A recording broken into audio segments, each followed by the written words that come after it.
One of the reasons that we're here today installing these lights, these pool cage lights and landscape lighting for this customer is for safety and security reasons.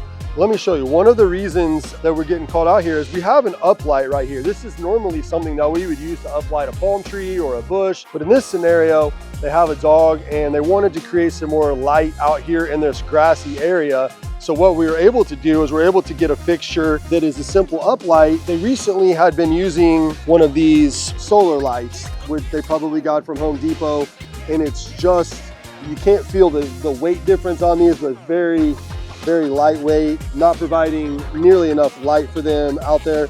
So we've upgraded to a powered LED uplight that's going to be casting light out here onto the grass for safety and security reasons. They were worried about coyotes and other critters and varmints out here that had them worried about their small puppy. And so this is going to add some security and safety. It's going to make them feel better about coming out at night and taking the dog out while it's learning to. So something unique about this particular property, one thing that we always try to do at Paradise Lights is we try to make the cleanest, the best look we can, especially with wire and being able to see the wire.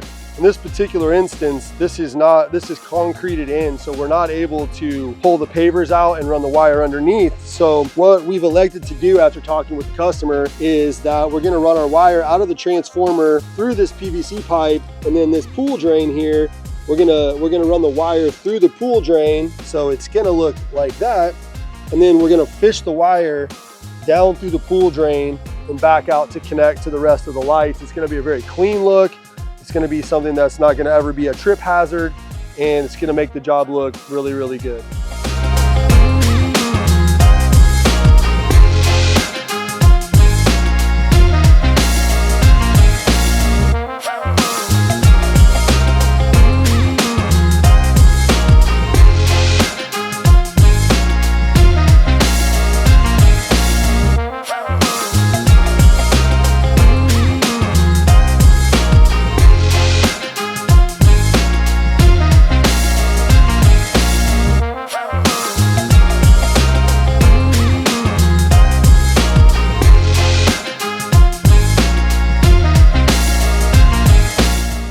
Inside of the cage today, now that we've talked about the outside and some of the safety features, I want to talk about the lights. And in this particular instance, this is our most common installation, which is generally anywhere from 6 to 8 lights.